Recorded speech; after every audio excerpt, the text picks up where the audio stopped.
Good evening, good evening, good evening. Hello, Sir Carlo. All right, welcome to our Community Connect Mastering the Flow. Yan. So today po, for today's episode, we're going to discuss automations via ClickUp and Make. Okay, so we have a lot of registered participants. Let's just wait a bit before we start. By the way, everyone, my name is Earl. I'm Virtual Champions Business Development Manager. I'm also one of our ClickUp project managers. I'm a vetted consultant as well, just like our beautiful speaker. Okay? Yan. So, we'll be starting in a bit. Yan, wait lang natin yung mga mga attendees natin. And before we start, by the way, request ko lang everyone, if you can just click share yung live natin so your friends as well can view yung live natin, no? Hello po kay Miss Elaine. Good evening, Sir Earl Jones. Yun, grabe. James Earl Jones. Okay. And good evening rin kay Miss Tanya. All right. So please hit share, no, para mapanood rin ng mga freelancer friends natin yung live natin today. They can also learn about ClickUp automations and external automations via make.com. Okay. Yan. So comment guys, pa-comment naman po where you're watching from. Yan, para alam ko kung saan na nakaabot yung live natin, no.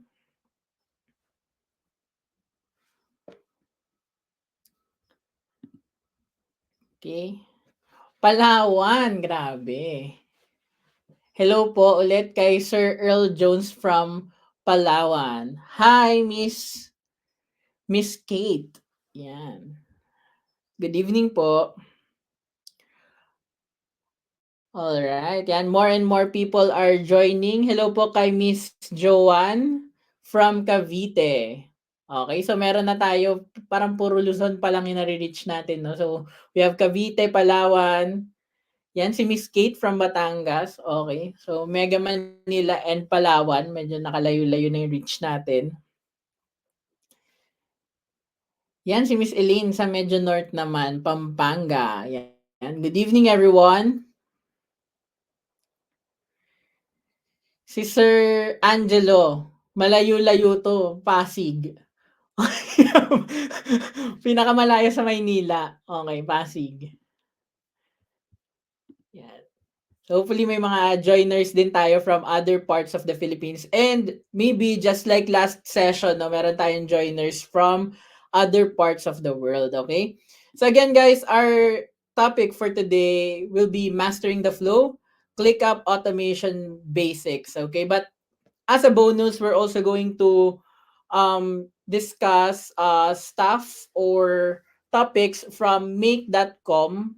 Another software po yun na ginagamit natin for automations. Okay? Yan, we also have Miss Laarni, good evening po, from Quezon City, and si Sir Carlo from Pasig din. Okay, so lapit lang kay Sir Angelo.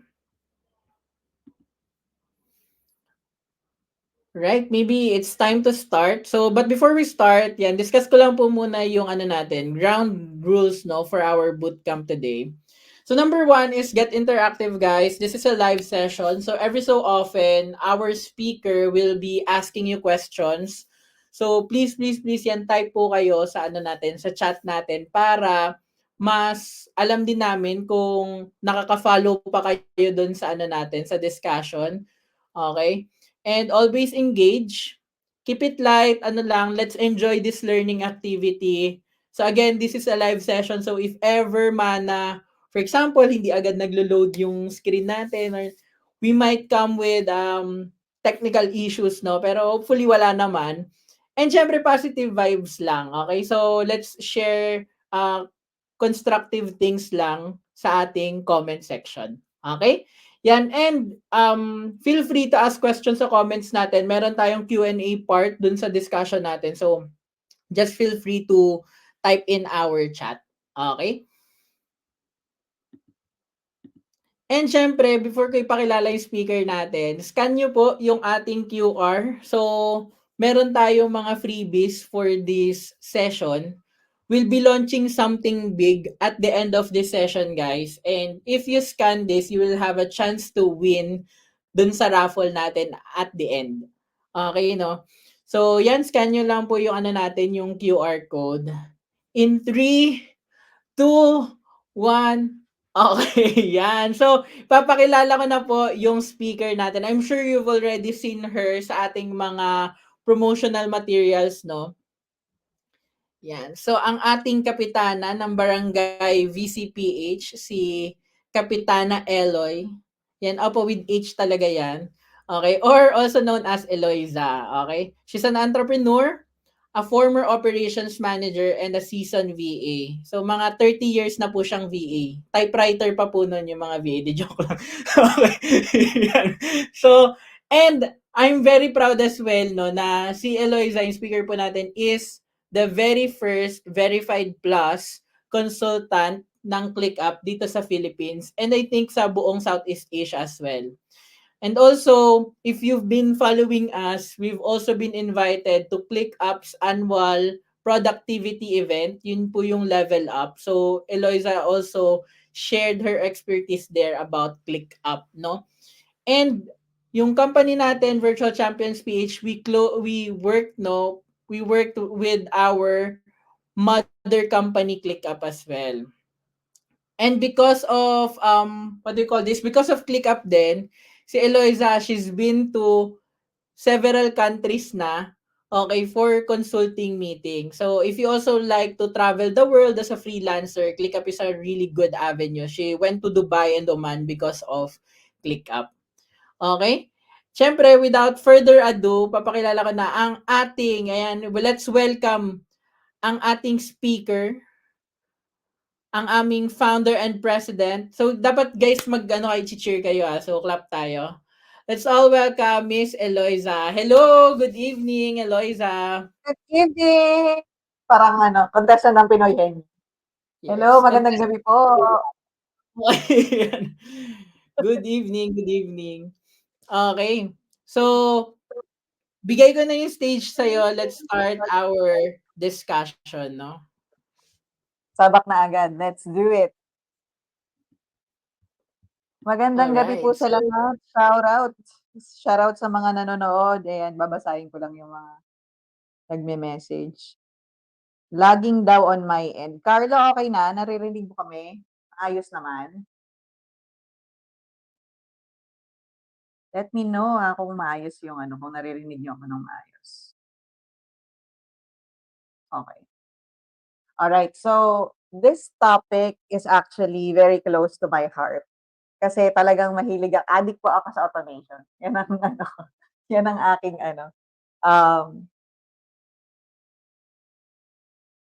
confession for tonight. Kasi talagang 'pag automation yung ginagawa ko minsan kahit magdamag ko ginagawa para lang maparun ko yung automation, and it's very fulfilling. Parang hindi ako makatulog hangga't di ko matapos yung automation. So, yan ang aking confession. So, let me just share my screen. Let me know once you see it. Ang power duo natin ay ClickUp at Make.com. So, si ClickUp kasi, and the reason why I actually fell in love with ClickUp in a way, kasi yung automation niya, part na siya ng platform. I don't have to go out or pay extra to do automations within ClickUp. So si ClickUp, meron na siyang built-in automations. So that's the beauty of it. And then yung Make naman, I use Make to connect ClickUp with other software. Or pag medyo mga advanced na not within the capability of ClickUp, I use Make.com. At first medyo overwhelming yung Make to be honest, nung una ko siyang tinry. Kasi ang nasanay ako, Zapier. So Zapier is another option. Pero mas favorite ko kasi yung Make kasi mura siya. Pangalawa, mas madali siyang gamitin pag nakasanayan mo na siya. So Zapier was very easy to begin with. Kasi para lang siyang drop down, pipili ka lang what makes sense. So medyo naman, kaya mo naman siyang intindihin. Medyo nagiging complex lang pag kailangan mo ng formula kasi medyo may mga syntax na kailangan mo maintindihan. Pero the way it worked for me before, pag mag-Zapier ako, magre-reach out ako sa support. And usually very, ano naman sila, accommodating. They're very supportive. They would even give you the exact syntax na gagamitin when you need to do some, parang codes. Pero the reason why I use Make or I end up using Make is way back, yung mga first version pa ni ClickUp. Zapier didn't have the ability to map out yung custom fields. So before, hindi pa yun available. Actually, it's just recently rolled out na kaya mo na mag-map out ng custom fields kay Click. So I was forced in a way to learn Make. And then once I learned it, ayun na, nagdire-diretso na. So I was really happy about that. Okay, so let's look at maybe the agenda for today. I don't want to heavily focus on the theoretical kasi sabi ko nga you will learn by doing. So just basic definitions maybe para alam nyo yung mga terms and definitions na gagamitin natin for today. And then pakita ko na yung mga automations na posible, how it works, para mag-open siya ng idea sa inyo na pwede pala yun. I thought developer lang yung kayang gumawa. So, pwede po siya. Okay. So, let's start. Ano ba yung automation? So, hindi ko po alam ang Latin word ng automation. Hindi ko siya i-define. Pero basically, dire-reduce natin yung manual step. Instead, siguro very minimal, if not, wala nang manual intervention. And yung system na yung magpa-process. So, yun yung, for me, yun yung definition ng automation. Kayo ba? Meron ba kayong alam niyo yung Latin word ng automation? Ano naman po sa comment section. Okay, si Joel daw, been using Make for 2 years now. So, meron po tayong nagpapatotoo na kapatid sa make.com. Si Ariel, feeling ko na try ko na. Okay, medyo may experience na po. Okay, that's good. Okay, si Elaine ay newbie. Okay, so ito yung mga terms and definitions na gagamitin natin for automation. Una, yung trigger. Ito yung event na mag-i-initiate ng automation. So, most often than not, ito ay posibleng manual step. Pero pwede rin kasi na yung trigger is from a result of another automation. So, pwede kang mag-connect ng automation. So, pwede yung trigger ay galing sa isa pang automation, tapos mag-trigger naman siya ng pangalawang automation. Pero pwede rin human intervention. Next would be, kasi kaya talaga nag-research na yung Latin word. Edi go. Salamat Google. Next would be the condition. Ito naman, nagsiset ka ng certain filters or parameters para hindi magra-run yung automation all of the time. So, pwedeng nagre-restrict ka, naglalagay ka ng restriction na gusto ko mag-run to based on certain parameters lang. Okay. And then lastly would be, the third one, after na ng trigger, syempre yung action. So yung action, ano ba na yung gusto mo talagang gawin ng automation na yun? So yun na yung pag-process ng data. So, pwedeng may input ka, gusto mong i-process ng automation, tapos yung action na yun will result to an output. Okay, so tanungin ko kayo, ano yung mga siguro ideas nyo or baka meron kayong mga workflows or process na gusto nyong i-automate. So think about what could be automated now or baka may na kayo na content, pwede na palang i-automate. So may mga ideas ba kayo ng mga posibleng automations in everyday life, let's say of a virtual assistant, a freelancer, automations na experience ko na, na-experience nyo na. Okay, email automation. Yes, email automation. Actually, may mga email automation, for example, sa MailChimp. Ayan, yung mga email blasting system na pag kinlik mo yung link na to, meron ng matitrigger na email sequence, email automation.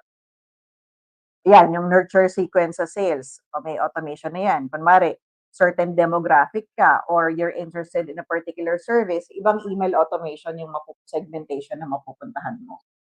Okay, so possible applications ng automation. Let's see.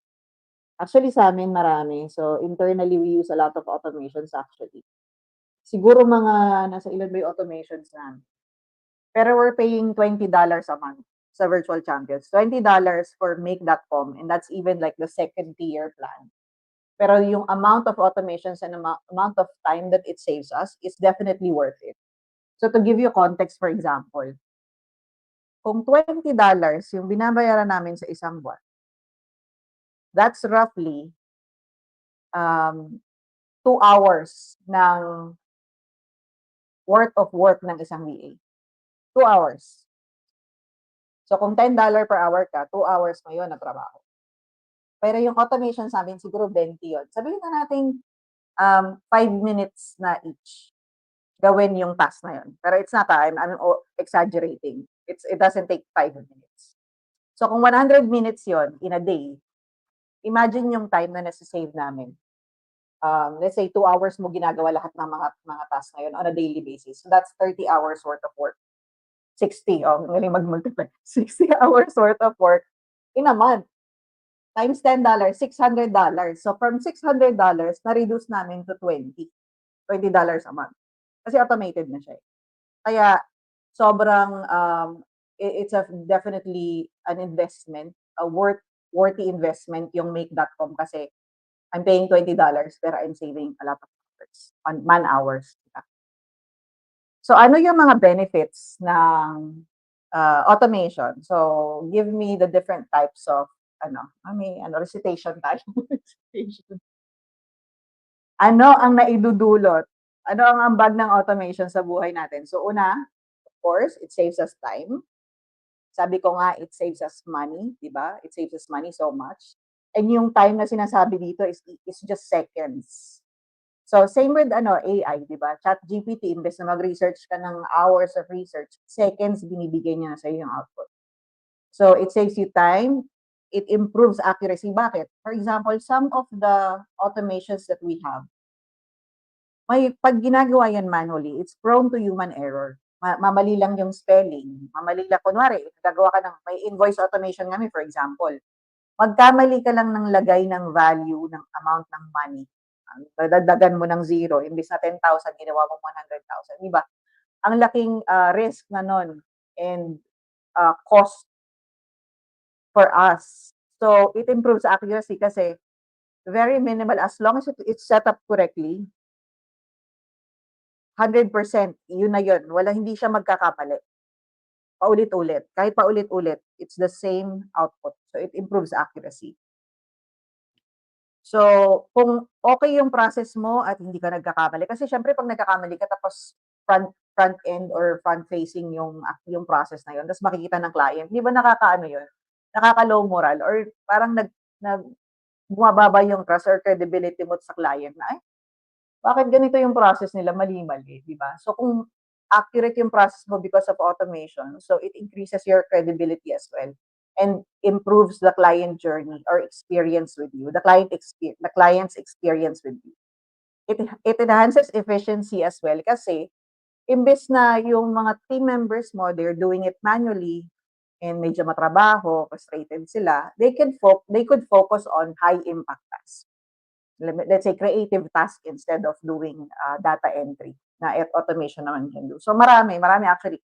It increases moral ng tao, di ba? It increases the morale of your team members kasi hindi sila na-frustrate dun sa mga ganong klase ng trabaho, mga low-end, naman talaga. They feel more relevant in a way kasi hindi sila nagpo-focus dun sa mga data entry works. Or kapag kasi repetitive din yung task, di ba? Yun naman yung candidate for automation eh. Pag repetitive yung task, di ba nakaka-bore? Nakaka-bore pag paulit-ulit yung ginagawa mo, tapos hindi naman siya nakakadagdag ng talino. Okay. Date inputs, tingnan natin yung mga send an SMS message. May message na, may text messaging na. So, dun sa mga makakalimutin, may mga reminders. Ayan. Ito pa yung mga comments dito. Okay.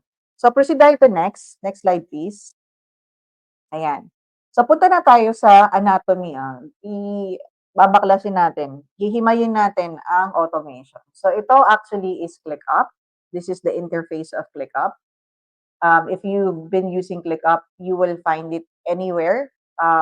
In the list, in the folder, in the space level, ang automation, as long as member ka and admin ka, you have access to automation. It should be on the right, top right corner of the screen. So once you open that, ito yung makikita nyo na view. Okay? So, ano yung mga parts dito? Again, ano yung mga parts natin? May trigger tayo, may condition, and may action. The trigger would be on the left side. And in ClickUp, I think you need to familiarize yourself with the different types of triggers. Ang most common would be, for example, task created, subtask created, pag nag-change yung status, pag nag-change yung due dates or start date, pag nag-change yung priority level, and custom fields, pag nag-change yung custom fields. So yun yung mga some of the triggers available. Meron ding tag, pag nadagdag yung tag. So those are just some of the common triggers. And then below that, of course, ang trigger ay isa lang, usually isa lang yan, or is a group of different conditions. And then at the bottom, you can add up to, I think, 5 conditions. Pero usually in my experience, maybe up to 3 ang nagagamit ko. Most of the time, 2.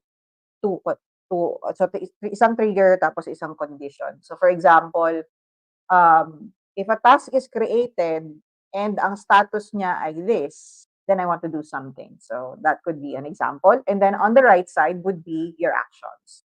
So some of the actions would be change the status, i-change mo yung custom field, pwede ka rin mag-create ng list, pwede rin mag-change ng tags, maraming option. And then you can do up to 6 actions in one automation in ClickUp.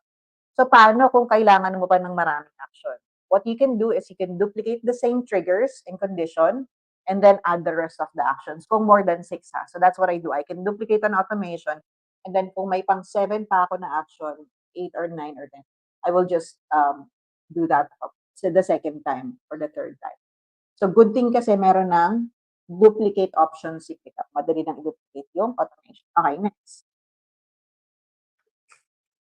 So meron din AI, may AI actually si ClickUp for automation. So pwede mong i-type yung gusto mong gawin and then it will provide you with recommendations. Meron din dito mga parang mga template or recommendations sa left side. There are other integrations on the bottom left. So kung gusto mong integrate yung email or GitHub, yung GitHub ay ginagamit ng mga developers. And Calendly. So merong mga certain apps that you can use. And then now, you can also rename your automation and add a description para naman may konting context kung para saan yung automation na yun. So this is very helpful. Kunwari, kung ako yung gumawa ng automation and other people are using that particular process, they would see kung para saan yung automation na yun by looking at the description. Okay, so medyo ano naman to, parang English version. So kunwari, sabihin ko, when the due date changes, send an email. Okay, or when the due date arrives, send a reminder. Nilalagay ko doon para it explains what it does. Alright, so yan yung breakdown ng different parts sa ClickUp automation. Next tayo. Question so far. Gets naman. Ito medyo ano na. Medyo bilog-bilog na. May mga bubbles na dito. Ito po yung make that. When I first saw it, parang mga bubble-bubble siya. So, only developers would appreciate. Pero again, huwag kayong matakot masindak sa first impression. Kasi love na love ko talaga ang Make. Wala po akong bayad, pero talagang wala akong ano wala akong ano, commission dito. Pero talagang Make is very powerful, it's cheap, it can do more. And ang nagustuhan ko sa kanya, you can do multiple actions. Kunwari yan, it can route to different actions na gusto mo. And you can connect multiple apps. Kung gusto mo 10, diba? Meron kaming automation na parang ano na neural path na sa brain. Ganon siya katindi yung mga different connections. So yan. So same idea. Si Make, meron din siyang trigger. I think on the next slide will show the different parts. Okay. So ito, ang dito sa automation ni Make ay scenario. Okay. I think na ngayon na rin na-appreciate ko na siya bakit siya ginawang scenario. Kasi po, pag nag-automate ka, iisipin mo lahat ng posibleng scenario. Kailangan isipin mo saan, paano mag-interact yung user sa process, ano yung posibleng scenario. Baka i-click niya to, baka gawin niya to, baka ganito yung isang possibility. So yung possibilities of the process, kailangan i-account mo when you're creating an automation. So that's called a scenario. Okay. Tapos, sa Make naman, Yung mga bilog-bilog na yan, ang tawag diyan ay module. So, meron tayong ilang modules dito. Meron tayong 8 modules, tas isang error handler. Yung error handler yung may dalawang play button or yung dalawang triangle. So, modules ang tawag diyan, yung bawat bubble or yung bawat bilog. Ang next naman, yung connector. Yan, yung nagko-connect or connects the different modules. Yan din yung nag-show kung paano mag-flow yung process. So for example, from the first module, which is the maroon one, diba, nakakonect siya dun sa purple and then the yellow. And then yung yellow, it connects to 2 paths or dalawang routes. So dun sa taas and dun sa baba. So yun yung mga connections. Next would be, itong first one na to, madalas ko tong ginagamit kasi this is a custom webhook. Ginagamit ang custom webhook pag yung event mo ay hindi nag-i-exist or yung module hindi nag-i-exist. So, pwede kang mag-customize. So, I use that a lot. And more often, I use webhook more than the actual module itself kasi para pwede ko siyang i-retrigger. Ayan. Another thing, nakita niyo yung circle na may dalawang triangle, yung parang fast forward icon. Ang tawag doon ay error handler. So, nilalagay yung error handler pag, for example, kinuha niya yung task sa ClickUp. Dinilit na pala ni user. So, paano? Walang mapu-pull up na task yung automation. Mag-error siya. So, nilalagyan namin ng error handler para hindi mag-off yung automation. So, this is very important na when you're creating an automation and people are relying on that process, on that automation, make sure na it's running 99% of the time. So, it requires a bit of troubleshooting or support or maintenance din. Maintenance in a way na you just have to make sure that everything is running all the time, yung automations mo. Yan. Kasi syempre lalo na 'pag nasanay na yung mga team members mo na may automation na gano'n. Hindi na sila sanay sa manual process. So you have to make sure na your automations are running 100% if not 100%. Ayan, okay. So that's the theoretical part para alam niyo yung mga terms and definitions. And then I think the most important thing would be the demo. Okay? Earl, tapos na tayo sa ating theoretical. Naintindihan Yes. naman ng mga viewers ko. Do you have questions? We're done with the theoretical. Meron po ba kayong questions? So, before tayo mag-dun sa demo natin. Magla-laboratory experiment na tayo. No? Okay. So, habang nag-iisip kayo ng questions, guys, ayan, pwede niyong i-scan yung QR code natin to join our raffle. Okay? So, I'll leave it here for a while lang para pwede niyong i-scan then to join our raffle. Kahit mamaya niyo na i-fill out para makapag-focus muna kayo dun sa discussion natin right now. Picturean lang muna, okay.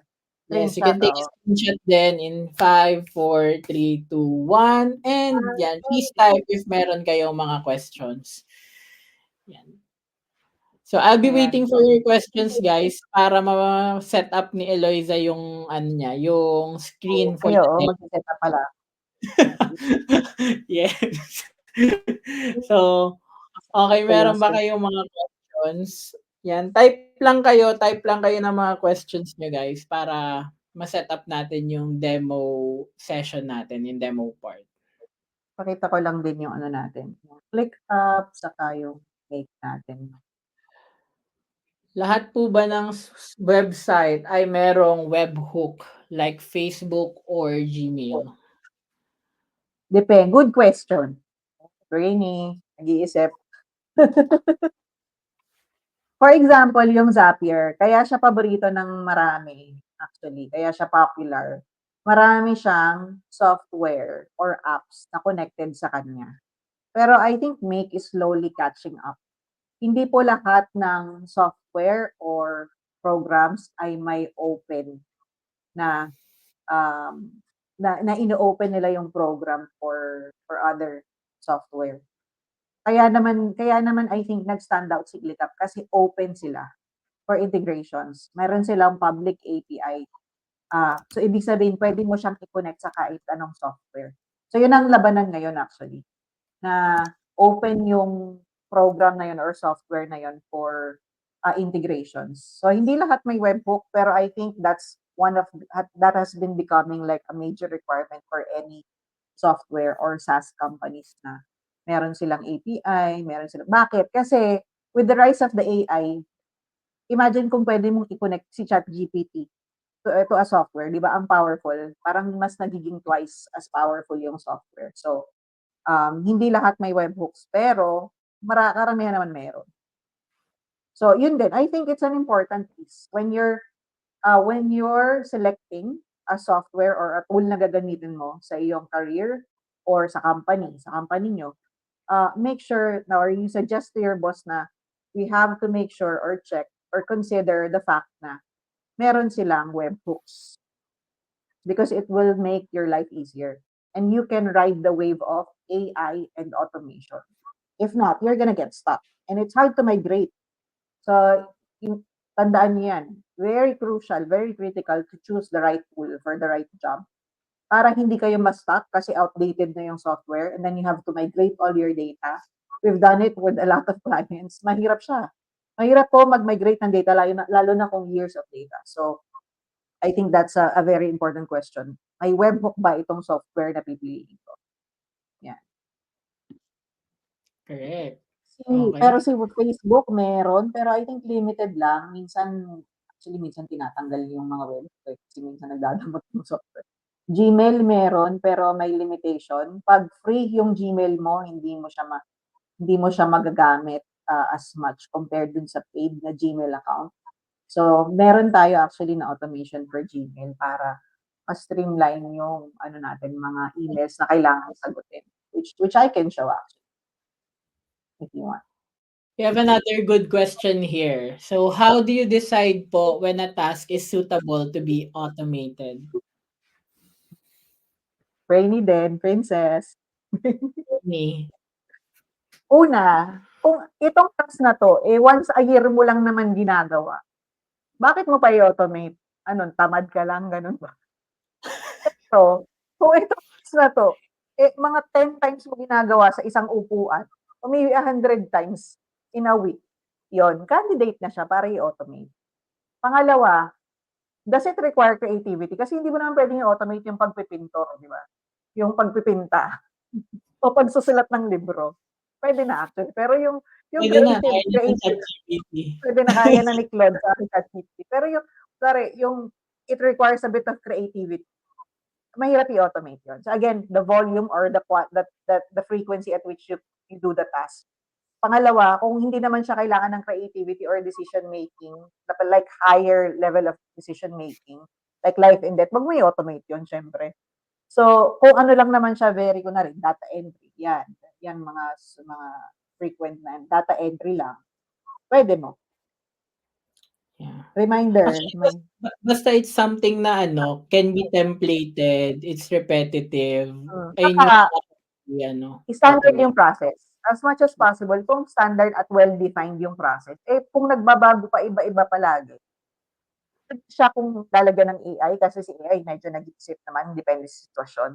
Pero again, as much as possible, kung ito ay standard yung process, well-defined, yun.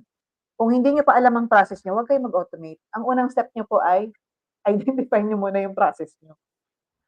Kailangan well-defined muna siya, documented yung process niyo at malinaw. Malinaw yung path or yung flow. And then, i-automate.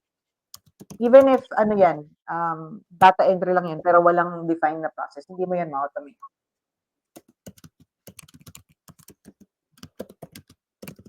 May sinasabi siya, reminder, Lord, pag may birthday, babati sa Slack. Ayan, marami tayong ganyan, mga babati sa Slack. Meron kaming mga automation na ano yung mga automations natin na paborito mo? Kunwari sa sales. Sa sales na Kasi favorite ko yung kapag meron tayong na-won na client, tapos i-a-announce natin na may na-won tayo, nakaka-GV kasi yun. Tapos sa recruitment naman, yung kapag may bago tayong team member, yung wini-welcome. Wini-welcome. Ang standard namin, 'pag automation within the company, purely Tagalog yan, talagang Tagalog lahat. Para at least alam ng mga team members na, okay, ito internal automation to from the system namin. So 'pag Kalokohan. habuhay, pagbati, ganyan, mabuhay. Kinagagalak naming ipakilala ang aming bagong miyembro, ganyan.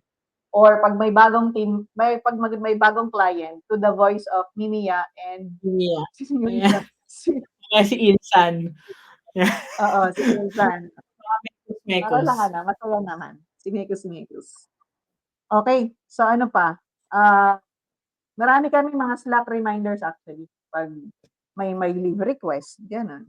Oo, may commendation, 'yun maganda rin 'yun. May commendation si client, 'di ba? Ina-announce din sa channel na, "Oh, congrats kay ano kasi kinommend ni client." 'Yun, mga pa-feel good na team engagement din, 'di ba? Para pampa-good vibes sa team. At saka important din sa sales yung ano, yung meeting bundles. Yun nandun na yung meeting link, meeting notes, kung saan magta-track ng time. And sabi rin ni Miss Jel, paborito ko yung may pipeline agad sa hiring prep. So, when you're working sa outsourcing, pwede yun, no? Or Meron tayo na automation na 'pag may client na naghahanap ng VA, nagke-create agad ng hiring pipeline para magre-receive na ng candidates. Actually marami pa, we're just scratching the surface. Yung iba nga diyan automatic na ano, nagpa-publish ng mga content.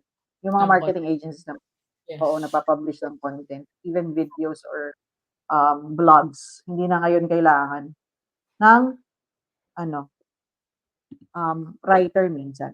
Okay, demo na tayo ng ating Go to our demo. onboarding. And for the purpose of demoing, baka hindi tayo makapag-create from scratch today na kasi it requires a bit of really time to do that. But what I can do is I can show you what's possible with automations. Again, ito ay bunga ng dugo at pawis sa virtual champions. Okay. Mag-share ako ng Make. Let me know once you see it. Ayan. Ito ang Make account ng virtual champions. So, if I'm going to show you, we're paying $20 for it actually. Actually ngayon yan yung ilan yan lahat na automations namin. Siguro more than 50, 60.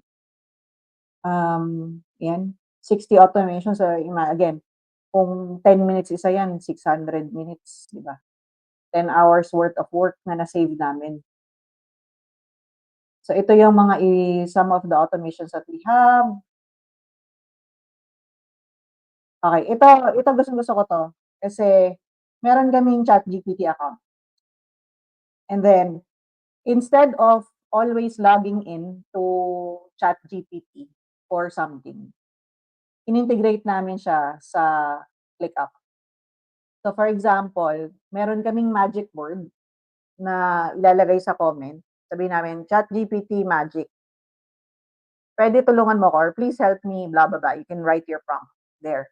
Tapos meron akong filter na siyempre, this is watching all new comments sa task. Ito, wina-watch niya yung mga task sa ClickUp. And then, once na ma-detect ni Make na, oy, may ChatGPT magic dun sa comment.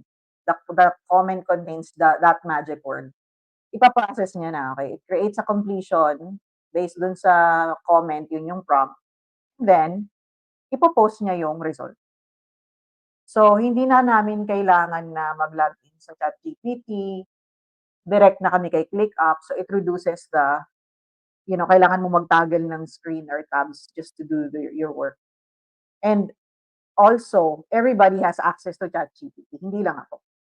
Another thing is that I would know na gumamit sila ng ChatGPT. So, hindi ko natatanungin, did you ask ChatGPT for this? Or kunyari vlog yan, makikita ko kung ano yung binigay ni ChatGPT and how much was edited. Kunyari vlog, you want to research for ideas or initial draft, di ba? Siyempre, hindi naman advisable na you take the draft as it is and then you post it.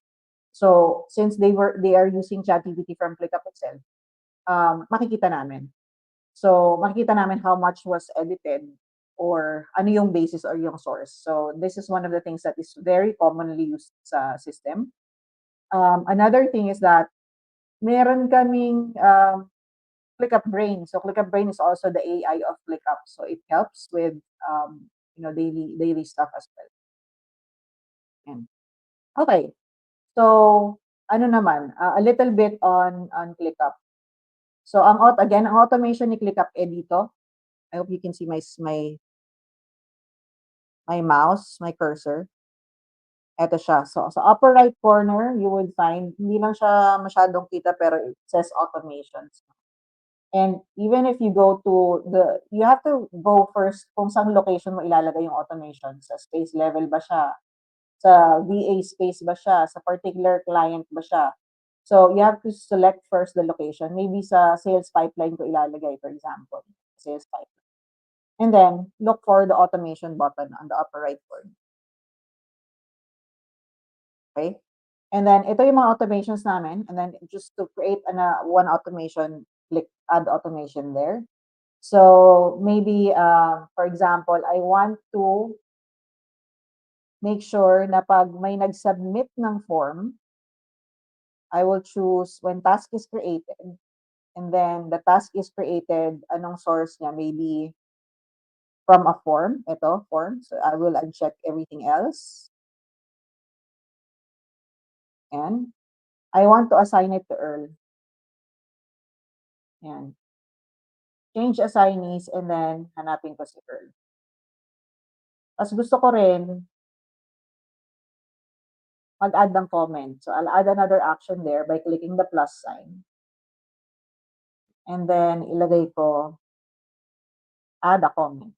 Tapos I will notify Earl. Kung makita yung masyadong maliit. Okay, yun. Select ko si Earl. Sabi ko, at Earl, please research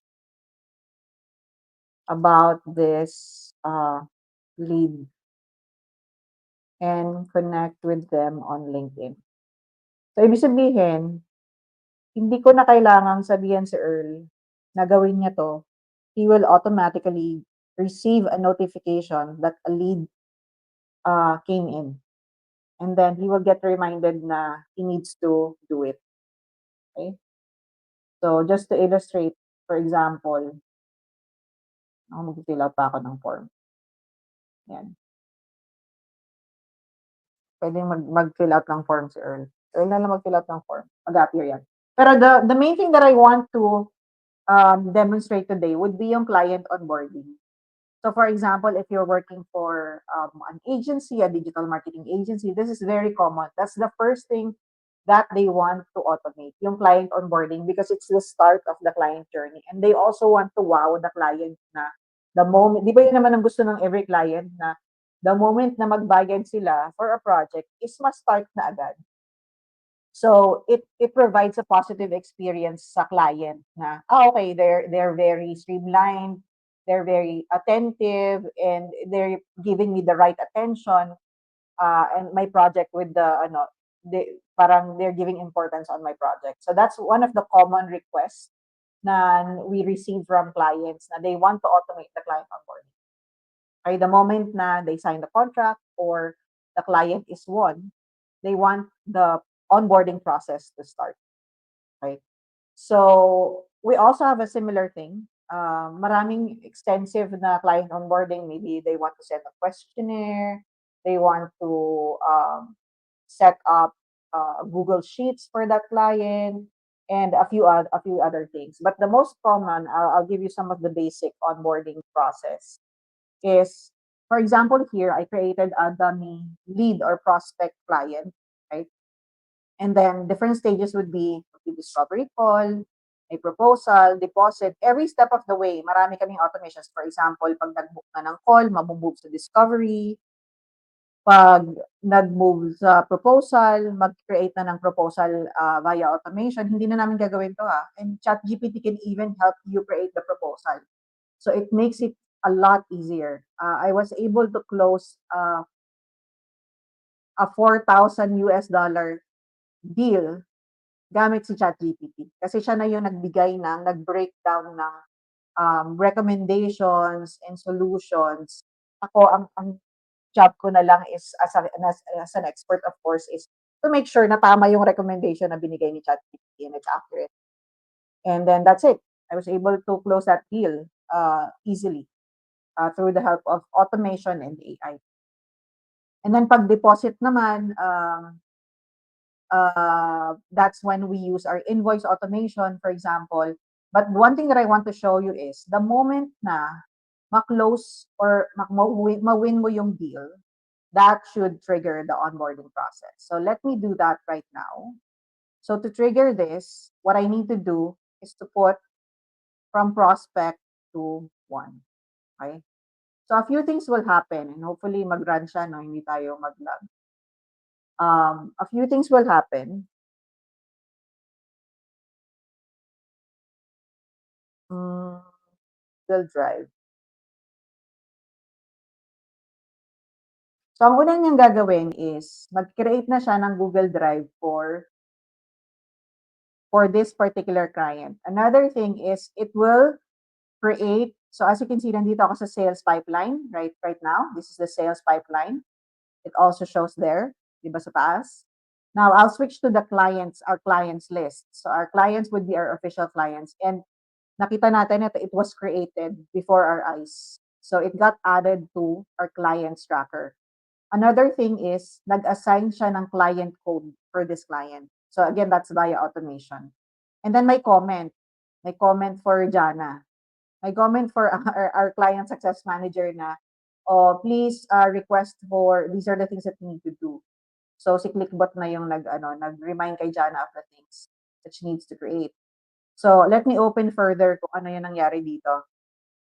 Aside from that, nag-create ng client code, nag-create ng task sa client tracker, and then nag-create na siya ng ClickUp folder. So you see there's a link there. And if I go to here, let me refresh.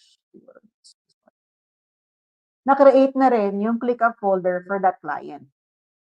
Search natin. I can search it. Ayan. So na-create na tong folder na to. And this is already a template. It has all the things that we want, the setup that we want for every implementation client. Yan, na-create na siya. Even the resources list and also a document for the client. Tapos may client portal na. So this is our client portal. So, di ba, imagine kung gagawin mo to manually. Hindi ko alam kung gaano katagal. Kung gaano katagal mo isi-set up to, dapat accurate yung spelling, lahat. So may client portal na, may document na. And also, may na-create din yan na Google Drive. So ito, nilagay na yung link ng Google Drive. And it's again named after the client. Yan, Virtual Champions PH. Via automation, so there's no way na mamamali yung spelling dyan. Okay?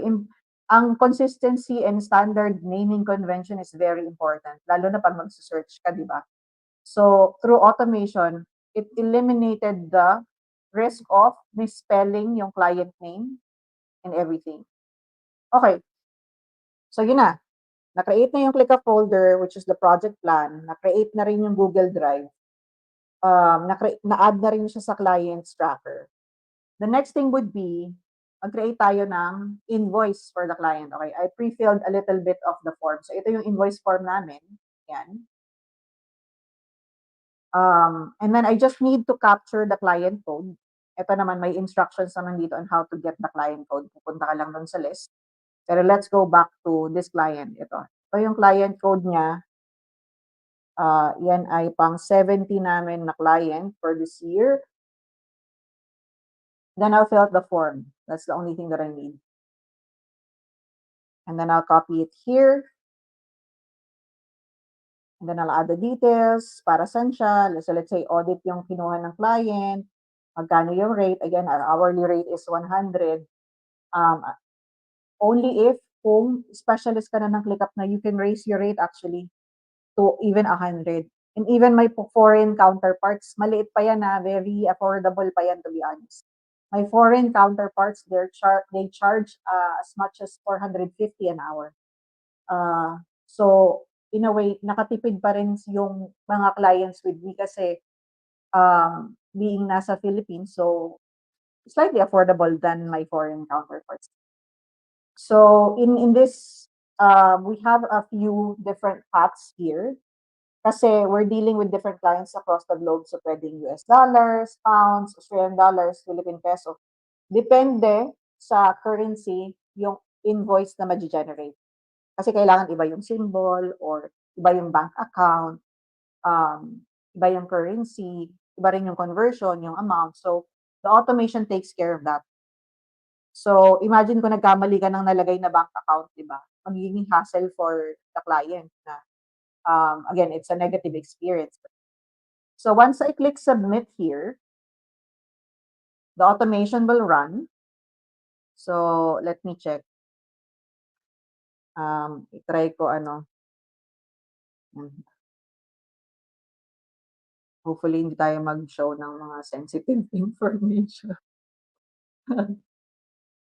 Let's protect. Let's refresh. Okay, refresh lang natin. So, dapat ma-create na yung invoice dyan, ma-submit yung invoice dyan sa invoice tracker natin. Ito na. Yan, due date is today. Kaka-create lang. So, what this does is, let me just open the task. Ito, nag-create na siya ng Google Doc. Hindi ko po ito ginawa. Nakalagay ako eh. Kita nyo naman, nandito ako, nakaupo lang ako, nagkikilag lang ako. Hindi po ako nagawa nito. Yung automation po ang gumawa nito. Tapos, build out na siya. Nandiyan na yung pangalan ng client, nandiyan na yung balance, yung due date nandiyan na rin, yung amount, yung description, tapos yung tamang bank account. So US yung pinili ko kanina, it's already here. Kung gawin kong ano yan, pounds, iba pa rin yung bank account yan. So di ba, it saves us a lot of time, nakakaiyak. Nakakaiyak yung ano, sobrang laking tulong ni Make at saka ni ClickUp for this. So, this is a draft. The only reason we put it is para medyo may QA process, may quality control to make sure na okay, final look, it looks okay, medyo ito, maybe ito, medyo ano ko, adjust ko ng konti. Pero, ano lang, final look na lang talaga. Wala na akong gagawin dito, to be honest. Maybe tanggalin ko yung space dito. Yan, yun na lang gagawin ko. Pinadali yung buhay ko, di ba? And then, once I'm so happy kasi nakikisama yung automation tonight. Hindi naglalag. Pag kinlik ko tong generate invoice PDF yan, generate invoice PDF, ang gagawin yan, mag-a-attach na yan ng PDF dito sa task na to. Anyway, pwede mo rin namang i-ano, pero at least hindi mo na siya i-upload dito manually. Mag-generate na yan dito, ayun o. Generate na on. Kita nyo lang, parang magic, di ba? PDF na yan, para syempre hindi ma-edit. Ito yung isasend natin kita. Tapos, ano bang email ginamit dito? May email ba dito? Okay, may email ko dyan. Okay. Pag kinilik ko naman yung send invoice, yan. Masisend na yan sa akin. Masisend na yan sa client. Let me see kung na-receive ko yung invoice. Tapos, magkakaroon ng tag ng comment dito, sabi niya, invoice sent to client. Para at least meron kang confirmation na na-send nga yung invoice. Ito, na-receive ko na. Automated po yan. Tapos, pag sinabi ko na, uy, hindi pa nagbabayad si client, pa-follow up naman. Baka nakalimutan lang or baka natabunan sa inbox. Again, in just a click of a button, pwede mong i-follow up. Meron kami dito ang follow up. Ayan, may counter. Pag click ko yan, mag-send na yan ng follow up. Let's see Refresh. Tapos, meron kaming counter para makita namin na, nakakailang follow-up na tayo, 5 beses na hindi pa rin nagbabayad. Tatawagan na namin yung client. So, ito, nag-follow up na siya. We hope everything is okay. We would like to follow up on the outstanding invoice. Yan. So, di ba? It really saves us time. Kaya si Earl, ayun, hayahay na yung buhay ni Earl as a business and sales manager. Kasi lahat automated na. So, yun po. That's just one of the possibilities. Isa lang to Isa pa lang tong process, yung onboarding pa lang. Marami pang pwedeng i-automate sa Make at sa ClickUp. So, yun. Medyo life-changing ang automation. Ayan. So, let's stop there because it's about, we're actually time na. And then I want to take the opportunity if you have questions or may mga suggestions kayo. Yan, medyo dinidilubyo lang kami dito right now. Medyo malakas yung ulan, Relax lang. pero Sa biglang ano eh, si Earl po ay nasa UK eh. So, biglang bumuhos ngayon. Kumikidlat-kidlat pa, in fairness. Okay. Ayan, so gusto ko lang rin mag-testify, magpatotoo nung dalawang totoo. application kasi I joined Virtual Champions more than 2 years ago. So when I joined po, manual pa po namin ginagawa yung invoice. Kung alam nyo lang kung gaano ka stressful yung manual na paggagawa ng invoice. So, Kasi syempre convert mo pa, iko-convert ibang mo pa, currency. isipin mo pa Oo. yung design, yung alignment. Eh, alam niyo naman, if you've been working with tables, 'di ba, alam niyo naman minsan yung mga alignment hindi nakikisama, ganyan. Magulo-gulo. Yung mga spacing minsan nagloloko pa, ganyan. So, sobrang helpful talaga ng mga automations. Marami pa po kaming automations na makikita niyo later on na very exciting talaga na ma-explore niyo rin. So, yes, o 'di ba sabi nga ni Joel, ano 'to, nakapag-try na po ba kayo mag-automate ng ClickUp document? Siguro ang good example is yung na-mention earlier, yung client portal, 'no? So, that's actually a ClickUp document. May public view lang po yun na shine-share namin sa client para mukha siyang website, mukha siyang landing page. Pero it's Pwede actually natin just pakita. Tsura. ClickUp document. Pwede ko namang i-share. Ayan, nag-share. Let's see. Eloisa, let's check that. Kita nyo? Ayan, oo, nag-ano na siya, ano tawag dito? Nag-infinity na siya. Nag-infinity. Mali. Again. Ito. Dapat full Yan. screen pala. Na-experience Sorry. hindi siya Entire nag-share. screen. Na-experience natin yung gagawa ka ng hindi siya ClickUp Doc Google Doc. Tapos Google ifi-feed Doc. yung Yun nga, Google yung sa Docs. invoice, diba? Yung sa invoice din, parang ganun. Ayun sa invoice din, yes. Nag-share ba? Sharing yung buong screen mo, I think. Yeah. Kita yung Slack Ayan. So, ngayon. ito yun. Diba? Ayan. Sabi ni Sir Carlo, lag daw sa side niya. So, we will post the recording, Sir Carlo, so don't worry. So, sana mapanood mo yung recording natin. Ito, for example, created ni Integromat yan. Integromat is the old name of me. So, nag-create na siya ng ClickUp task. Sinesend niya rin yung recording. Yung link for the Google Meet. Tapos, nag-create na rin siya ng meeting notes. Correct. Manual Ayan to pa pala before. ating common na, ClickUp Doc. Meeting notes. Ito, ayaw niya. Ay, iba yung account yata dito. Iba yung account. Kaya ayaw mag-show. Pero at least, hindi na siya manual, di ba? Pag mag-meeting ako, pupunta lang ako dito. Ma-access ko na yung meeting notes and all. So, it saves a lot of time. Account ko ba to? Kaya ayaw mag-load. Dinelete ko. Sorry. Minove ko na yun pala. Minove ko na kaya hindi na nagaan. Okay. So, minove ko na to kaya. Wala na siya dun, sorry. Pero the task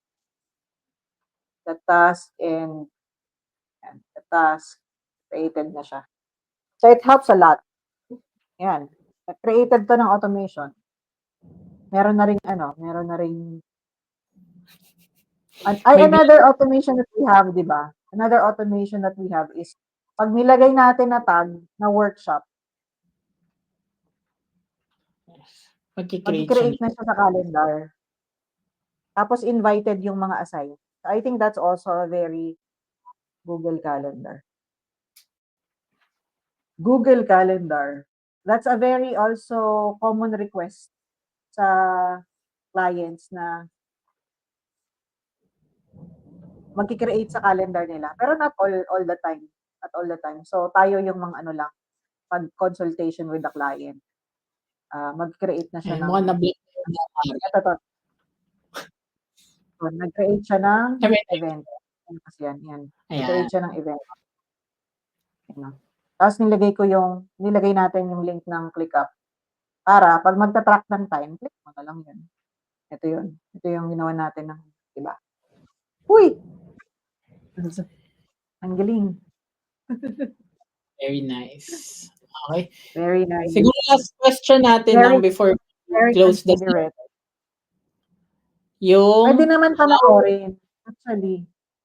Pwede pwede panoorin naman. after. Yes. Ito po. How long po normally is the learning curve to be an automation specialist?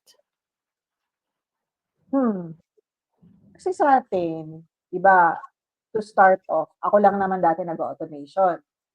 Tapos, in-expose lang natin yung mga project managers natin. So, for example, Joel, marunong rin siya mag-automation. Si Joel ay ANSI yan, hindi nga yan industrial engineer eh. ANSI, animal science yung course niya, di ba, animal science. Pero natutunan niya through repetition and exposure and practicing. Correct. Si Jennifer din. Si Jennifer, ilang buwan pa lang si Jennifer. Pero nag-automate na siya with the client.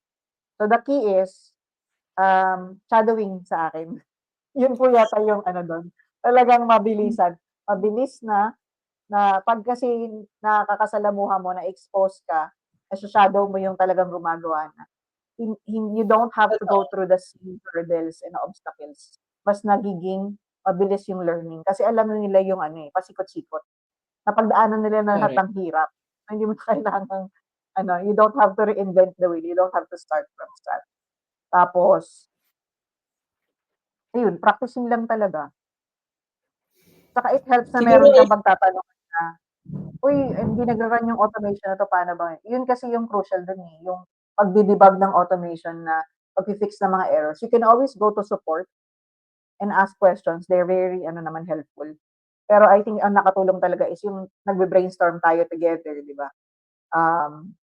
It can be learned maybe within 3 to 6 months with repetition and experience and practicing. Paano po mag-manage ng balance between automation and manual intervention? Good question. Yung hindi ako nag-automate ng sobrang haba. As an industrial engineer kasi dapat meron ka pa ring touch points in a way na meron kang QA and QC process, quality assurance, quality control. Para at least, imbes na mag-error yung isang mahabang process, may touch point ka na. Kumbaga may point ka na, okay, itong first part of the process to tama to. And then saka mo i-proceed yung next. So I'd rather use a series of automation instead of isang mahabang automation. Para at least kung hindi man mag-run yung first part or the second or the third, kaya ko siyang i-fix. Para the rest will run. So, again, ask yourself kung it's practical to automate. Kung ginagawa mo lang naman once a year, wag mo i-automate. Okay, frequency, saka yung standard, kung gaano ka-standard yung process, how accurate is the process. Saka kung talagang mag-cost and benefit analysis ka din kung it's worth it. Kung high risk yung task na yon or yung process na yon, it requires decision making, 'di ba, risk assessment, hindi naman gagawin ng automation yun. It has to be somebody, 'di ba, na expert. Next question.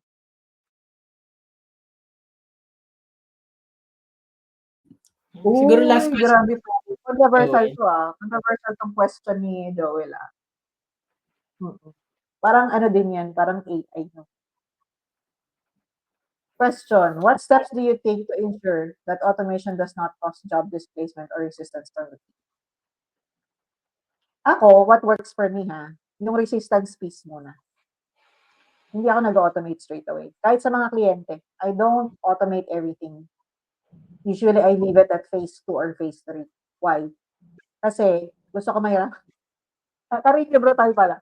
gusto ko ma-process muna nila or maintindihan nila yung process manually. Gawin nila manually. So for 2 reasons. One, kung in the event na ang automation ay hindi mag-run, which happens, it happens.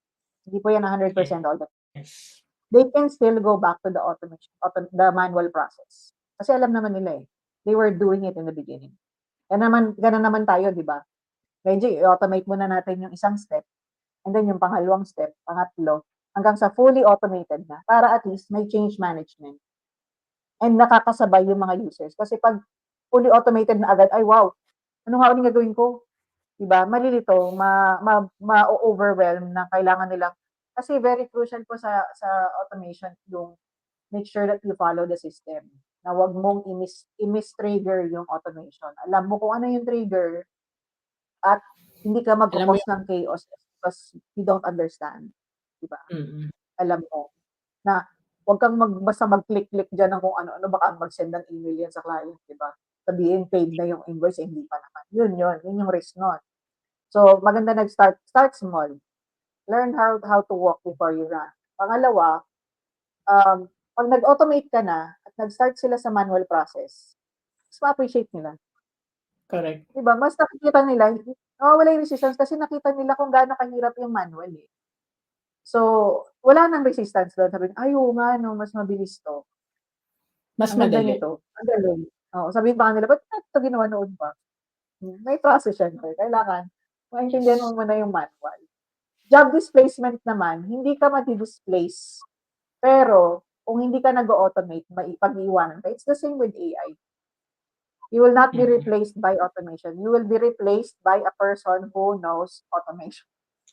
Kaya Automation, importante correct. na start learning. Start learning as early as now kasi it's a big wave. We're living in a very interesting time sa human civilization, in human history kasi it's a revolution talaga. AI and automation together. Pag hindi ka, if you don't keep up, you're gonna get left. Baka nga ma-displace ka kung hindi ka mag-aaral as early as now. Kaya naman ito ay topic na talagang i-share natin kasi para ma-open yung um, ma-open yung mind ng mga tao na pwede pala to. Ayun pala to, yung pala kailangan maging developer para gawin mo to, di ba? And yun, yung pwede palang mabago ang buhay mo. Diba? Ng automation. Siguro i-add ko lang Oo. rin dun sa job displacement. It's not really, hindi naman mare-replace ng ano, ng automation or ng AI yung mga workers. Kasi yung, for example, if you're a virtual assistant or a freelancer, then suddenly nag-shift to a more automated system yung company.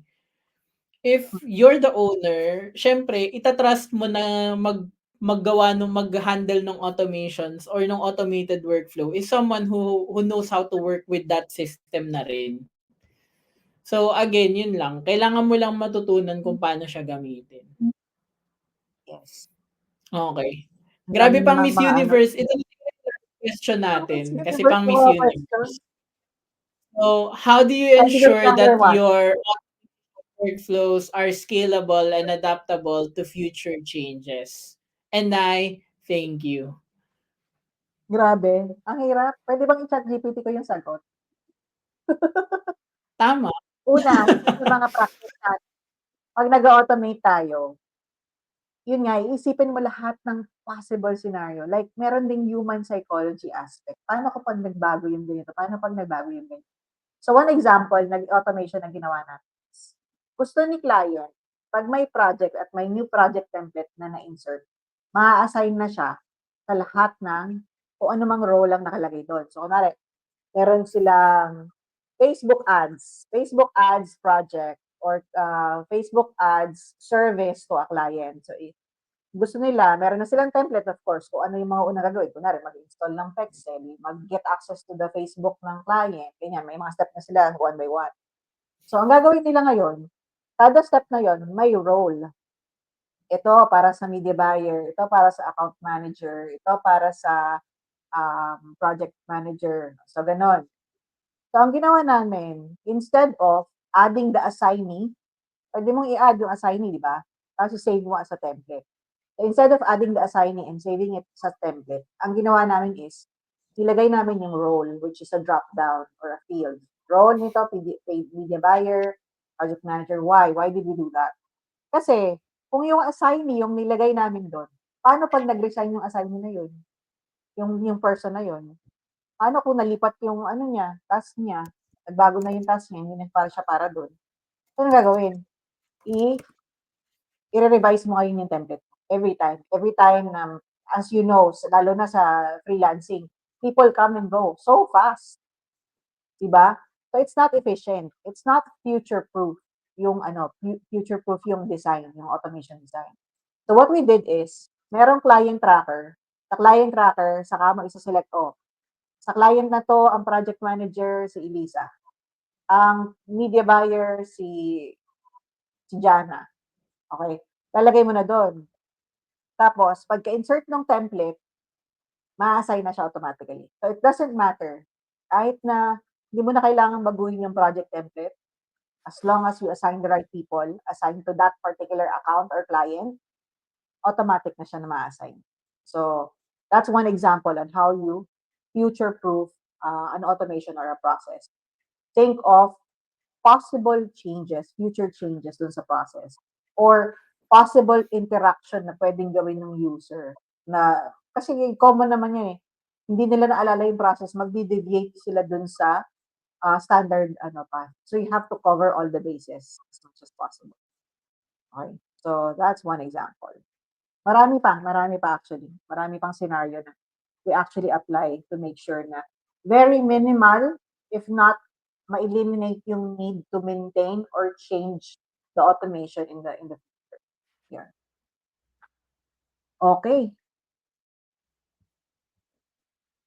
May questions pa ba? I think that's a wrap. That's our last That's question na. ang Yes, dami that's our okay. kasi syempre Siguro technical to, add so ko na lang talagang mga din sa dun sa future proofing is yung documentation when it comes to oo, yun another thing. We auto create a documentation sa automation, tapos binibigay namin kay client paano pag nag-off yung automation. So the first troubleshooting step is to turn it back on. Baka naman magra-run naman siya. Kung may error talaga, then that's when they call us. Baka may nabago. Una, pag nag-automation, lalo na sa make, bawal, if not avoid, renaming. Baguhin yung name ng mga parameters. Kunwari, binago niyo yung pangalan ng space, binago niyo yung pangalan ng folder name. Wag po. Bawal po yun. Kung kailangan talaga, unless absolutely necessary, you have to let us know para ma-change namin. Pangalawa, may mga cases na i-connect mo yung mga account mo. Paano kung nagbago ka ng password, hindi mag-disconnect yung account. So we also have to reauthorize the account para kung nagbago kayo ng password. Kasi may mga clients naman talaga na annually nagbabago sila ng password for security purposes, diba? So that happens, pero as much as possible, huwag niyong galawin yung architecture ng system dahil hindi niyo lang gusto or iba lang yung preference niyo na kulay or something. Huwag yun. Yun yung isa sa mga So nakalagay yun dun sa documentation. Nakalagay sa documentation na ito yung mga do's and don'ts, ito yung gagawin nyo just in case, ganyan. Tapos, syempre, minsan yung process na yun, minsan yung designer lang nakakaintindi. So, ang ginagawa natin, nilalagyan natin ng flowchart. Ito yung gagawin, ito yung user initiated na action, ito yung gagawin mo, pwedeng mag-yes or no ka dito, ito yung i-click mo. So, para mag-guide yung user. So, usually, swim lane diagram works pag sa mga ganito kasi papakita yung manual process, papakita yung user initiated na process or actions. So, yeah, that really helps. Ayun po. Okay, and that's a Thank you, thank wrap. you. Thank you so much, Eloisa. Guys, type thank you naman sa ating napaka-generous na speaker. Nag-extend pa tayo ng 20 minutes. And nakita nyo naman kanina, kung gaano kamahal yung oras niya. Kasi $100 per hour po yan. Okay. So, pero nag-extend siya ng 20 minutes for free. Ayan. So, thank you kay Eloisa. Okay? And if you have further questions, next week po meron tayong i-release na video for it's part of our training series. Pwede po kayo dun mag-comment nung mga Q&As na ngayon parang nahihiya pa kayong itanong or hindi nyo pa ma-construct yung tanong nyo right now. Okay lang yan. So, mag-message lang kayo dun sa video na i-release namin next week. And ito na yung isa sa mga exciting part. So, this session actually is a launch session of our upcoming online course for virtual assistants, no? So, sige, papagpahingahin ko na ang ating speaker. So, ayan, nagbabay siya sa inyo. So, this actually is a launch event, guys. If kagaya ni Sir ano kanina, 'di ba, marami kayong natutunan and gusto niyo talaga na mas i-deepen pa yung knowledge niyo when it comes to automation, when it comes to using ClickUp, project management tools, 'di ba? So, we are launching our very first um online course. Okay? So, we're going to conduct an online course and this is a 6-hour session. 3 2-hour sessions po siya na intensive training on ClickUp, on Make, and meron rin po siyang hands-on na coaching on how to use these tools maybe for your client if you're already using ClickUp for your client or how you can apply it in your work, no? So again, ang 6-hour session po ng ClickUp training with us is actually $600, which is 33,000 pesos.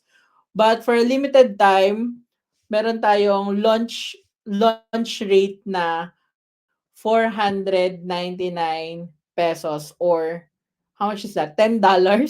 So, imagine nyo, yun yung all-time low. Malaki yung masisave nyo talaga because our clients usually pay us 250 to, for ano lang yon yung fundamentals lang. $250 for ClickUp fundamentals lang.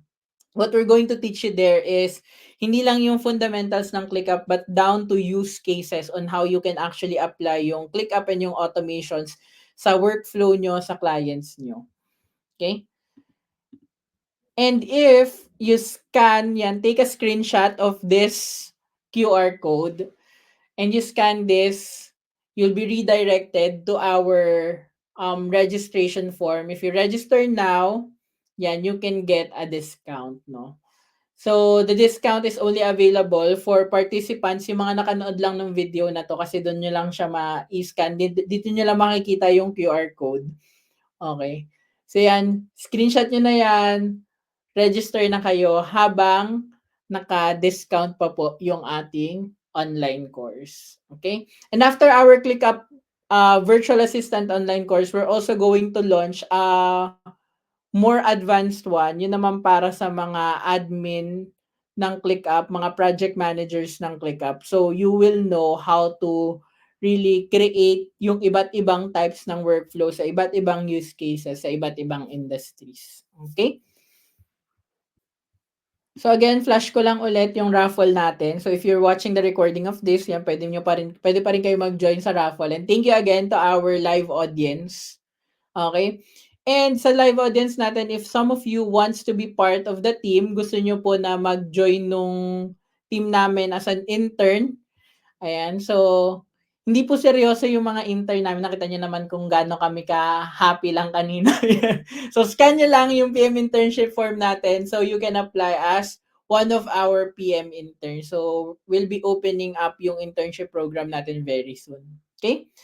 And again, thank you so much everyone for joining our ClickUp Bootcamp Mastering the Flow and Mastering the ClickUp Automations. Yan. Follow nyo kami sa socials namin. That's where we announce our upcoming events. Kung meron pa tayong mga upcoming trainings, hiring opportunities din po. Diyan po namin pinopost sa mga socials namin. And also our educational content if you want to learn more about project management, productivity, freelancing, and all that stuff.